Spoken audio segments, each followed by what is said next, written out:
¿Qué tal? Muy buenas noches, bienvenidos a Sin Su Permiso. Hoy es el primer programa del mes de febrero y el último a la vez del programa en este horario. Pues a partir del martes, Sin Su Permiso se transmitirá martes y viernes de 9:15 de la noche a 10:10 de la noche, después de 8 en punto. ¿De qué vamos a hablar hoy? Vamos a hablar de un tema que la verdad a nosotras como mujeres, lo decíamos en el programa pasado, nos tiene muy indignadas, que es el tema de los feminicidios. Un tema que iniciando el año ha afectado a 3 mujeres, una de ellas lamentablemente una profesional que murió en manos de quien se supone la amaba, una policía que fue muerta o asesinada en su lugar de trabajo y otra agente policial que no aparece, que ya llevamos 37 días y no aparece, Carla Ayala. Es una pena todo este tema. ¿Con quién vamos a hablar de esto? Bueno, con 2 conocedores en el tema de derechos humanos y a la vez abogados. Bessie Ríos, que es una defensora de derechos humanos muy conocida, sobre todo en el tema de los tuiteros. Bessie, buenas noches. Buenas noches, un placer de estar con ustedes y compartiendo cámaras con Arnau. Arnau Baulenas, ¿verdad? Que es coordinador del equipo de procesos de justicia del IDUCA. Arnau, qué placer. Muy buenas noches. Y obviamente este programa lo vamos a hacer junto con mi compañera Francesca Falconi. Francesca, buenas noches. Buenas noches, Ana. Buenas noches, amigos y amigas televidentes. Es un gusto estar con ustedes y, por supuesto, cumpliendo la misión que tenemos en este programa de informar y de debatir sobre temas que tanto nos afectan. Y cómo no íbamos a debatir por esto si somos el único programa de opinión generado por mujeres, y al final del día las mujeres son el 53% prácticamente de la población salvadoreña, y qué pena que El Salvador nos quiera tan poco. Ana. Así es. Hoy lamentablemente Lorena no nos acompaña, pero sí va a estar en el primer programa en vivo de Sin Su Permiso el martes.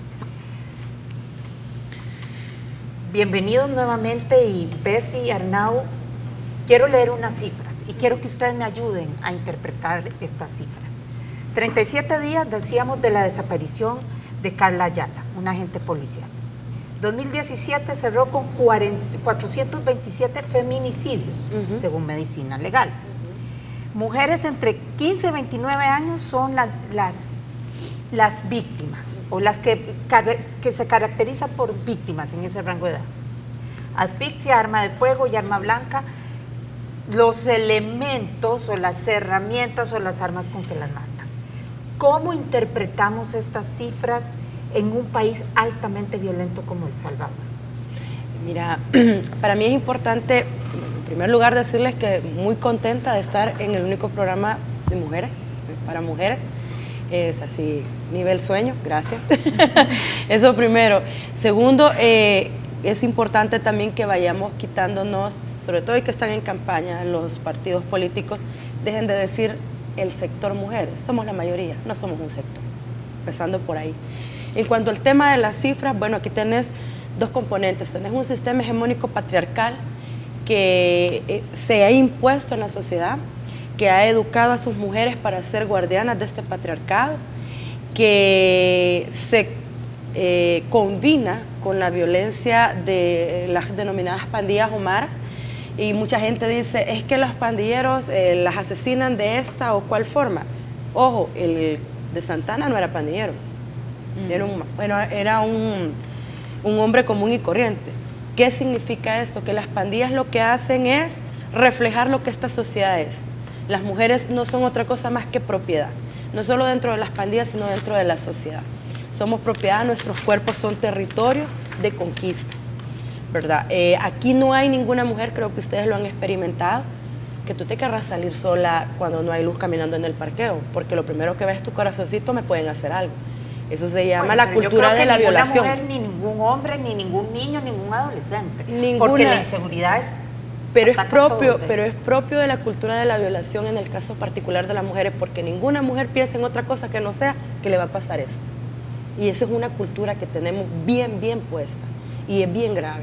Nuestras niñas, nuestras mujeres y nuestras adolescentes se han vuelto un territorio de conquista en el tema de las pandillas, ¿no? Vaya, pero Arnau, tú como experto en este tema, que estás dentro de una institución que vela por los derechos humanos, ¿cómo interpretas las cifras? ¿Son cifras que al final de cuentas reflejan el día a día de un país violento, o son cifras que nos ponen de frente a una sociedad misógina, una sociedad que odia a las mujeres? En primer lugar, yo creo que tenemos que decir que son cifras alarmantes. El problema es que como vivimos en un clima y una crisis de violencia, si nosotros vemos el porcentaje de las personas que son asesinadas, es mucho mayor el de los hombres y de las mujeres, y esto lo que hace es como si este dato no fuera relevante. Pero es un dato absolutamente alarmante en el sentido. En 2016 aproximadamente, tengo el dato, ¿no?, hubieron unos 318 feminicidios. Estamos hablando de 10 por cada 100.000 habitantes. Hoy el dato en 2017 ha aumentado. Si nosotros hacemos una comparativa con la tasa que puede haber en Nicaragua, en Guatemala o en Panamá, es mucho menor. Estamos hablando en Guatemala, creo, en 2016 alrededor de un 2.3. Es decir, la diferencia es enorme, pero lamentablemente el clima y la crisis de violencia que tenemos no permiten poner de manifiesto y poner en valor lo grave que es, y efectivamente, y comparto, y muchas veces esto no se da a conocer por el propio sistema. Es decir, al final vivimos en sociedades donde todavía son extremadamente machistas, y por tanto, como desde un punto de números son menos, no damos la importancia que deberíamos dar a este fenómeno. Aunque el tema de números, porque Guatemala tiene 466 feminicidios, ¿verdad? Es el que mayor feminicidios tiene a nivel de mundial, mayor cantidad de feminicidios, después de Siria, que son estos países que tienen conflicto. Pero la tasa en relación a la población, El Salvador es el que lleva la delantera desde hace años, 11.4. En todo Latinoamérica. Esa es nuestra tasa. Entonces, hemos visto periodistas de medios de comunicación que han hecho escritos diciendo, pero es que aquí matan más hombres que mujeres. Sí, pero nuestros casos quedan en impunidad. Pero solamente para términos prácticos y de ilustrar un poco a la población, y quizás la pregunta es para los dos, todo un acto de violencia que genera la muerte de una mujer tiene y debe de ser tipificado como feminicidio en el país, porque mucho se habla de feminicidio, la gente lee los periódicos, se confunden. Lo que pasa es que hay una diferenciación, está el femicidio, que digamos que sería el paralelo al homicidio, y la violencia feminicida, que es aquella que va acompañada de un entorno de violencia hacia la mujer. Es decir, para que vos puedas tipificar, incluso la ley especial te lo dice, tienen que haber existido hechos de violencia, por ejemplo, odio contra la mujer. Violencia intrafamiliar, que le hayan hecho tanto daño al cuerpo como, por ejemplo, violencia sexual. Como lo que pasó con la doctora Rosa María, ¿no? Ese acto, como se generó, estaba claro que había un odio, pues, y es por una relación de poder. Porque la relación de poder es la que te ejerce y es la que somete. Por eso lo primero que se hace, ¿no?, o lo primero que sucede en las guerras, lo que pasa en Siria, es que entra el que va a un pueblo y lo primero que hace es violar a todas las mujeres. Es un acto de subordinación. Sometimiento. De sometimiento de la mujer frente al hombre. La ley lo que establece, en cuanto desde un punto de vista técnico, ¿no?, es decir, que efectivamente no toda la muerte de una mujer es constitutiva de un feminicidio. Puede ser que la muerte de una mujer sea constitutiva de un delito de homicidio o de homicidio agravado. La diferencia es que en el caso de homicidio, y por tanto para poder aplicar el artículo 45 de la Ley Especial Integral para una vida libre de violencia para la mujer, que es el feminicidio, o el artículo 46, que es el feminicidio agravado, no solo se exige el dolo, que es el tipo base también en un caso de homicidio, sino que se exige que haya, o que el motivo sea odio o menosprecio por la condición de la mujer. Y esto, es decir, se empieza a regular. En El Salvador tenemos la ley que empezó, ¿no?, entró en vigor en 2012, y esto se hace para dejar de invisibilizar la violencia hacia la mujer por su condición de mujer. Lamentablemente, yo creo que esto es una objeción que le podemos hacer a la ley y también a la jurisprudencia que está interpretando esta ley, y es que se exige siempre, es decir, el sujeto activo solo puede ser un hombre, ¿verdad? Es decir, el victimario. La víctima, sujeto pasivo, siempre va a ser una mujer. Así Siempre, nacidos, así nacidos también, o sea, así nacidos, sin género. exacto, esto es lo que establece la ley propiamente. Pero luego hay un tercer requisito, y este probablemente podemos discutir, y es el hecho que siempre se está exigiendo, o al menos jurisprudencialmente así se ha establecido, que haya como una relación previa con esta persona.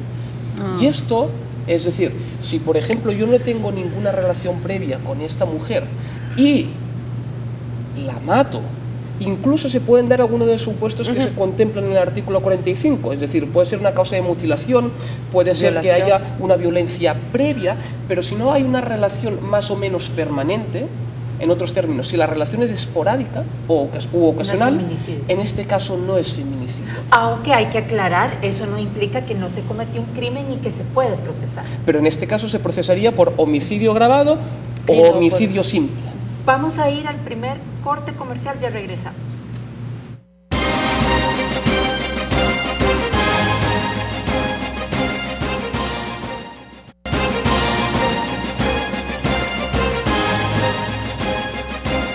Continuamos. Arnau, tú planteaste algo en el bloque pasado que generó discusión en los comerciales, es la excepción o las excepciones que establece la ley salvadoreña sobre el feminicidio. Y hay una que nos llama mucho la atención, es que se tiene que comprobar que la víctima tenía una relación en cierta forma permanente con su victimario. ¿Esto es algo de la ley salvadoreña o es un tema de jurisprudencia internacional, universal?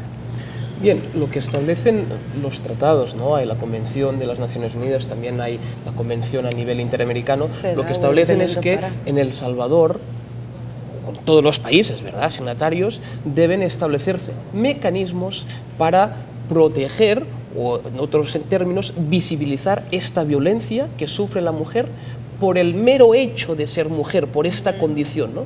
Y por tanto, hasta este momento no tenemos muchas sentencias de la Sala de lo Penal. Solo se tiene una, ¿verdad? Que me conste, creo que hay dos o tres sentencias, pero vienen a confirmar el criterio que se está siguiendo por las cámaras de segunda instancia, ¿no? Y son estos 4 requisitos, es decir, sujeto activo hombre, porque han habido casos donde la Cámara ha intentado tratar un feminicidio cuando el sujeto activo era la mujer y han dicho que solo puede ser el hombre, sujeto pasivo va a ser la mujer, esta relación cercana o permanente entre víctima y victimario, y tendríamos un cuarto elemento que es el elemento subjetivo, ¿no? Querer causar este daño, querer causar la muerte por ser mujer. ¿No merece una ley así ser reformada? ¿Ves? Mira, la ley responde, de acuerdo a lo que yo comprendo, que el 87% de las agresiones en este país, en El Salvador, se dan en el seno del hogar. Con toda la tristeza y con toda la pena del caso, pero aquí, en El Salvador y en muchos países de Latinoamérica, tu violador está en casa y quien te mata está en casa. Entonces yo entiendo y comprendo la lógica por la que se da la ley. Además no es el único delito que te pide especificaciones bien concretas, porque por ejemplo el caso de violación, solo un hombre puede violar a una mujer y la violación solo puede ser vaginal, tiene que haber un falo y una vagina. Si no hay eso, no es violación, serán otras agresiones sexuales. Entonces, si de modificar el cuerpo normativo se trata, bueno, hay que hacerlo, yo estaría de acuerdo. Yo le tengo un poco de resquemor al tema de reforma de cuerpos normativos, porque esta ley costó que pasara. Sí, acaba de sobrevivir un ataque artero desde la sala de lo constitucional, le dijo la ley está bien, vea un grupo de personas que querían cambiarla. Quizás no es la mejor ni tampoco es perfecta, pero también hay una realidad.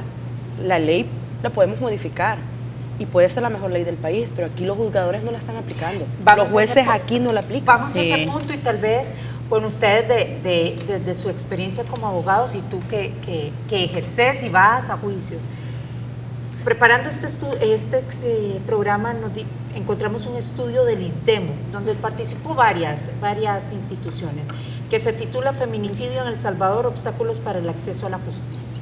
El de 2015, no es muy reciente. Pero no cambia la tendencia, sí, jamás. No cambia la tendencia. Es más, empeora. Y la gran conclusión es que dicen hay deficiencia en la investigación fiscal. que impide la configuración del delito. Así es. ¿Están de acuerdo o en desacuerdo? Desde un punto de vista técnico, creo que el problema en la investigación no es que sea solo un problema que tenemos como país en los casos de feminicidio, sino que es un problema general que tenemos en las investigaciones por parte del ente fiscal. En este caso es agravado, yo creo, por dos motivos específicos.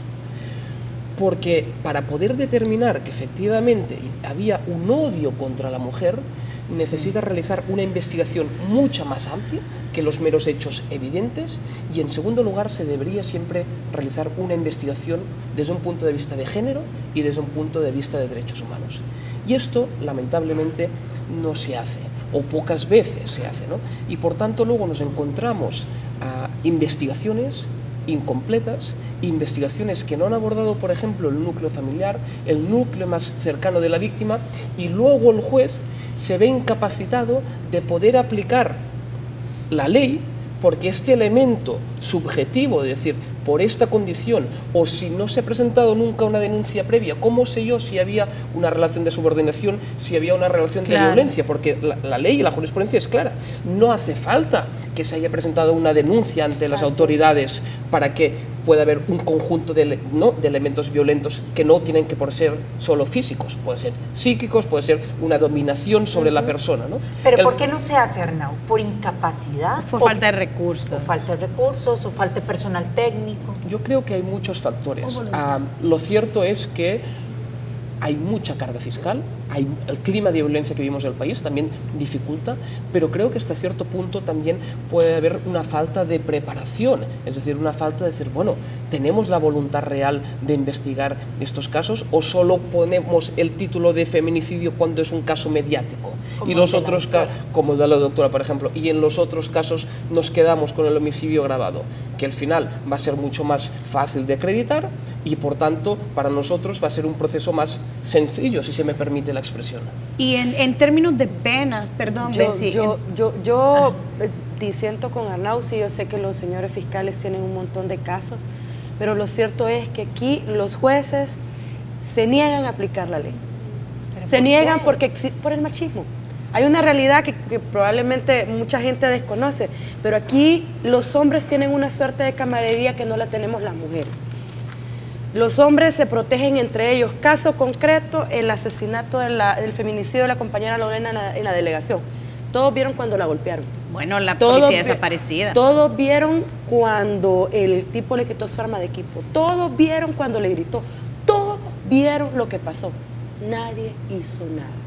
Se lleva a un tribunal y el hombre lo primero que dicen los jueces, porque ahí hay un reportaje del Faro, el paraíso de los violadores se llama El Salvador, del Faro, búsquenlo. Los jueces lo primero es, en casos de violaciones, ¿y cómo andarías vestida? Pero como en el caso de agresiones es, le contestaste. Pero en el caso de la policía que tú citaste, ahí yo no le echaría la culpa a la jueza, a los jueces. Ahí hubo una confabulación policial que yo no sé qué pasó. No, lo que yo te quería ejemplificar es la camaradería que hay entre los hombres. Es decir, revisar los procesos en los tribunales y son bien pocas, pero bien poquitas condenas de feminicidio, pero es el machismo interiorizado de los juzgadores. Los hombres que están juzgando y anteponen no solo su posición religiosa, sino también su situación de relación de poder del machismo. Si yo condeno a este hombre y yo practico lo mismo en mi casa, es decir, yo le grito a mi esposa, yo le suelto un golpe, después cuando me juzguen a mí, yo estoy generando precedentes, me van a fregar a mí. Por ahí va también. Baja las unimujeres de la PNC y encontrás hombres. Y los hombres te reciben la denuncia con lo primero es, ¿no será, señora, que usted le levantó la voz a su esposo? Hay muchos casos reportados. Sin embargo, hay juezas también dentro del sistema que muchas veces han fallado en contra de una mujer. Las limitantes en nuestro sistema judicial básicamente sería entonces que hay una incapacidad por comprobar esta tercera, digamos, característica del feminicidio, de la parte, digamos, subjetiva. Nos falta mucho para llegar a algo así. No debería existir la incapacidad. A veces la incapacidad la podemos traducir con falta de voluntad, ¿verdad? Pero sí que lo que podemos determinar, o al menos hasta el momento, es que se han cambiado muchas calificaciones, incluso algunas que habían empezado con la calificación de feminicidio por el hecho de que el juez, la jueza, en la resolución final o la Cámara considera que no se ha podido acreditar este odio, este menosprecio, requisito insubsanable. Pero son menores las condenas por homicidio agravado que por feminicidio al final del día. ¿Son menores, digamos, los tiempos de condena? No, los tiempos de condena, es decir, los tiempos de condena de feminicidio, si es un feminicidio no agravado, digamos, es de 20 a 35 años. Si es feminicidio agravado, es de 30 a 50 años. Si lo comparamos esto con las penas del homicidio agravado, simple, el homicidio simple, si mal no recuerdo, es de 10 a 20 años. El homicidio agravado es de 20 años en adelante, incluso ahora tenemos en algunos casos específicos que puede llegar de 50 a 60 años, ¿no? Pero es en función del numeral, es decir, es en función del agravante que hay dentro del artículo 129 del Código Penal. Si las penas son tan iguales, ¿por qué tiene que haber feminicidio? ¿Por qué el concepto de feminicidio si al final las penas terminan siendo bien parecidas? Es que desde mi punto de vista no es una cuestión de penas, desde mi punto de vista es una cuestión del hecho. Es decir, es una cuestión de cuál es el bien jurídico que se está atacando. Es una cuestión que es posible que en el siglo XXI existan todavía muertes de mujeres por el mero hecho de ser mujer, que es lo que está castigando la ley. Porque si esto no existiera propiamente, o si esto no se diera, no sería necesario tener la ley. Es decir, qué bueno que no tener una ley así, porque significaría que los casos de feminicidio no se dan, que pueden haber muertes de mujer, pero que no es por este hecho. Es decir, lo que tampoco podemos ser ilusos, nunca va a terminar la violencia en una sociedad y por tanto las muertes se van a dar. Pero lo que es triste es que todavía hoy en el siglo XXI se dé un número muy elevado de muertes por el mero hecho, ¿no?, de género. Esas son las que se consideran, este tipo de legislaciones que vienen en concordancia con el CEDAW y la Belén do Pará, lo que buscan es acciones positivas de parte del Estado. Es decir, como el tema de las cuotas en los partidos políticos son acciones positivas. Esta es una acción positiva de castigar a la persona que te mata por el hecho de ser mujer. O, en el caso de los partidos políticos, porque son mujeres necesitamos un 30%. ¿Y es una forma de qué? ¿De prevenir y de disuadir el delito de los actos? De ponerte visible, de visibilizarte. Ahora, ¿hasta dónde en investigar y probar el feminicidio hay un grado de subjetividad? Porque ¿cómo un juez puede o un fiscal puede determinar que Arnau fue misógino o es misógino? Por ejemplo, o sea, en el caso de la doctora es evidente, porque es un hecho bien, o sea, bien evidente que hubo una violencia, una agresión, pero en otros casos de feminicidio. Esto yo es lo que comentaba antes, ¿no?, de la importancia de la investigación y de forma principal la investigación, yo diría, en las primeras horas, los primeros días, porque después todos sabemos que se puede diluir, que pueden haber modificaciones, ¿no? Y por tanto es fundamental realizar una investigación completa, porque al final el juez va a decir, bueno, pues yo tengo estas pruebas. Esto es algo que los abogados estamos muy acostumbrados, ¿no?, pero no todo el mundo lo sabe. A veces hay hechos evidentes. Hay hechos que todo el mundo sabe que efectivamente esta persona hizo esto, pero no tenemos la prueba. Y si al juez no le das un documento, no le das un testimonio, no le das una pericial, no está facultado para poder condenar a la persona, aunque evidentemente y a todas luces haya cometido el hecho. Bessie, tengo que irme a la tercera y última pausa. Quédate con la idea, regresamos contigo.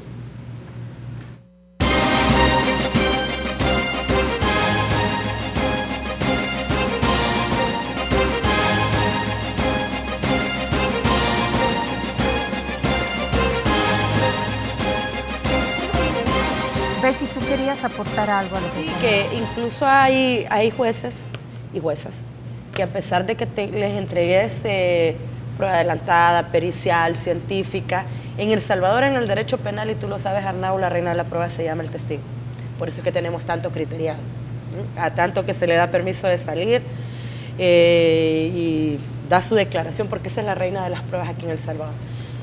Yo lo comparo tanto con el tema de las agresiones sexuales o las violaciones. Aquí en El Salvador te tienen que violar en el estadio Cucatlán, tiene que estar lleno, y el juez va a empezar a decir, los de Sombra Norte no se pueden ser testigos, los de Sombra Sur tampoco, solo los que estaban aquí. Es decir, Aquí tienes jueces que resuelven presentándole tú la partida de nacimiento de una adolescente de que tenía 13 años cuando le ocurrió una agresión sexual, y el juez te puede decir, sí, pero a mí no me parece de 13 años. Y está la resolución, ahí está libre el presentador. Tenés resoluciones, por ejemplo, en el caso de violencia intrafamiliar, con el tema del dolo, efectivamente, medicina legal corroboró el golpe. Medicina legal te corroboró el daño psicológico, pero el juez dice, bueno, no lo voy a condenar porque no hubo dolo, o sea, la mujer se tropezó y fue a golpearse con la mano del caballero. Es mi percepción, así. Pero tú cargas mucha responsabilidad. No es tu percepción, la cargo. La cargas. Completamente. Arnau es un poco más equilibrado, pero es que Arnau es institucional. En el tema de sacar quiénes son los responsables, pero tú estás convencida. Para mí el problema es la PNC. Quien termina aplicando y el aplicador de justicia. Acuérdate que para articular la justicia, bueno, quien llega primero es la policía. Ajá.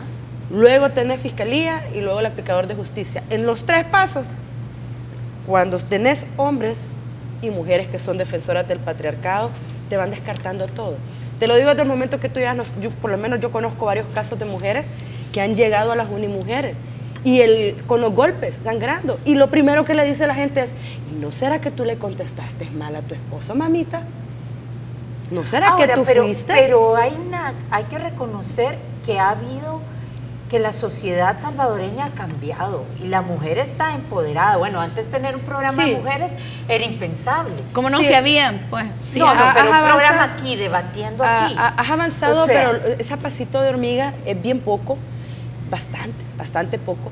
Y desde la sociedad civil, las organizaciones de mujeres han buscado capacitar a los juzgadores. Pero el problema es que, por ejemplo, te lo digo yo desde el movimiento LGBT, que nosotros hablamos del tema de derechos humanos, género y diversidad, si habremos capacitado 500 policías es un montón, y estamos hablando de 16 organizaciones a nivel nacional. ¿Cuántos policías son? Sí, 22.000. Se diluye el esfuerzo. Y de las organizaciones de mujeres, ¿cuántos jueces habrán podido capacitar del universo que hay de jueces? Y de los que capacitas, uno o dos le entró. Al final, ya que estamos hablando de capacitaciones o del comportamiento del sistema, ¿el IDUCA ha manejado casos de feminicidio y cómo evalúa usted el comportamiento del sistema en general? Creo que todavía nos falta mucho, sobre todo nos falta mucho trabajar en el enfoque de género y en el enfoque de derechos humanos. Lamentablemente, muchas veces nos quedamos desde un punto de vista extremadamente técnico. El sistema penal en general, y esto ya no es una cuestión de los feminicidios, lo que hace es buscar culpables. El propio sistema olvida a la víctima. Y esto en estos casos es mucho más grave. Es decir, porque si nosotros nos planteamos, cuando iniciamos un proceso judicial, ¿en qué estamos pensando? ¿En la condena? ¿Y cuántos años vamos a condenar a la persona? ¿Dónde queda la víctima? Así es. La víctima, en general, en todos los procesos judiciales, queda olvidada. Pero cuando estamos en estas situaciones, todavía es mucho más grave, ¿no? Y por tanto yo creo que es necesario que por parte de la judicatura se empiece a trabajar y se empiece a plantear también en términos de lógica de derechos humanos y en este caso también en lógica de género. Yo creo que es un reto que se tiene y en algunos casos se ha formado y probablemente no ha servido mucho y en otros casos necesitamos que siga la formación en este sentido. Pero no me dijo si ha manejado casos el IDUCA. Hemos tenido algunos casos. De hecho, recientemente nos ha entrado también algún otro caso que por cuestiones de confidencialidad, pues en este momento no podemos, o no puedo nombrar, ¿no? El nombre de la víctima, pero recientemente hemos tenido, podríamos decir, un aumento de estos casos en comparación a otros años. Pero ¿se han llegado a judicializar? ¿Han llegado a tener algún tipo de condena? Entendería que no, entonces. En estos momentos, o al menos, es decir, desde que yo estoy en la institución, no hemos conseguido ninguna condena de casos por feminicidio. Sin embargo, las mujeres que son llevadas por abortos o por emergencias obstétricas, sí son condenadas a 30 años de prisión. Por eso es que yo sí le pongo la responsabilidad a los juzgadores, porque los jueces, cuando son un caso de ese tipo, te ponen los 30 años. Juzgan con la moral, no juzgan con la ley. Entonces, si esa es tu conclusión. Si yo soy el patriarca de mi casa y en mi casa se hace lo que yo digo, también lo hago en el tribunal. Arnau habló de las víctimas y vaya, el caso de Carla Ayala, que Dios quiere esté con vida, Dios quiera esté con vida, porque son 37 días. El caso de la otra policía. Lorena, gracias. Y el caso de la doctora Rosa María. O sea, son casos muy fuertes. Pero el de la doctora, el de la doctora a mí personalmente me ha impactado porque es una profesional y porque uno dice qué nivel de violencia estaba viviendo esta mujer que cayó, que no denunció. ¿Qué pasa? ¿Qué le debe el Estado a las mujeres que las mujeres tememos denunciar? Mucha gente me pregunta por el caso de la doctora, que ella es una profesional, ¿cómo es posible que no haya dicho nada? O que no le estamos juzgando. No. Y eso es importante, aclararlo. Primero, número uno, ella era 10 años mayor que su compañero, el que la mata. Número dos, ella había aparentemente en una segunda relación con esta persona. Esto te genera que en tu familia es como, estás con un jovencito, ¿verdad? Para empezar, las mujeres no tenemos derecho a hacer eso, es una tontería de la sociedad salvadoreña que las mujeres no podemos ser mayor que los hombres. Y vos llegas, tu papá te dijo, sos mayor, no te va a funcionar, te da el primer golpe y llegas a tu casa y tu familia que debe apoyarte es, te dijimos, tu compañero de trabajo, ¿vistes? ¿Por qué te metiste con un bicho? Toda la sociedad la iba a juzgar. No es necesariamente que él la tuviera amenazada, es que vos te callas. No, pero no sabemos si pero intentó denunciar. Para mí hay algo más, porque eso estamos sobre un supuesto y realmente no sabemos, pero hay algo más. Es difícil denunciar en esta sociedad. Las mujeres no tenemos confianza de la que denuncia. Siempre tiene la culpa, Ana. La mujer que denuncia violencia siempre tiene la culpa. Cuando a nivel mundial vos ves chicas violadas en Brasil, es que andaban solas, es que andaban en chores, es que andaban provocando. En El Salvador y en Latinoamérica, la culpable siempre es la víctima. Hay una tendencia general, yo creo, en esta línea, y es que generalmente, o muchas veces, se consigue que la víctima se sienta victimario. Y creo que en los casos de feminicidio o en los casos de violencia hacia la mujer, esto todavía es exponencialmente más alto, porque vivimos en una sociedad machista, como decía antes, ¿no? Y lo que nosotros vemos ahora con la muerte, esto es el último paso, pero a diario, en el día a día, nosotros vemos pequeñas conductas, pequeñas actitudes que desde mi punto de vista son machistas, es decir, pero lo podemos ver a las 6 de la mañana cuando vamos a agarrar el bus, o lo podemos ver en nuestro espacio de trabajo, que alguna de las personas podría decir, bueno, es que esto es cultural, esto es una forma, sí, pero estos pequeños elementos sumados llevan a o pueden llevar este resultado. Y por tanto luego, y esto también pasa en otros casos, por ejemplo en las víctimas del conflicto o en otros temas, ¿no? Donde efectivamente la víctima es el victimario, ¿no? Es decir, no, hombre, si pobrecito la persona que hizo esto, seguramente, como tú decías, ¿no? Es que ha hecho algo, ha dicho algo. Miren, dejemos de criminalizar a la víctima y centrémonos, por favor, en ayudar y dotar de los recursos necesarios. Porque no es que probablemente, o a veces el otro argumento, no es que no hay blancos ni negros. Bueno, podemos estar de acuerdo. Pero mire, ¿quién quiere sentirse víctima? Y me da igual si en algún caso alguna persona ha fingido o ha intentado crear una situación. Prefiero tratarla como una víctima que dejar de tratar a las que realmente son víctimas porque en algún momento alguien haya hecho un uso abusivo. Hace poco, y en otros términos, una funcionaria del gobierno decía, ¿no?, que las personas que se desplazaban forzosamente, muchas eran por interés. Así es, de cambiarse de casa. Esto es lo mismo, vamos a criminalizar a las víctimas. Tengo que ir a la última pausa y les dejo planteada esta pregunta. ¿Las víctimas desconfían del sistema? Ya regresamos.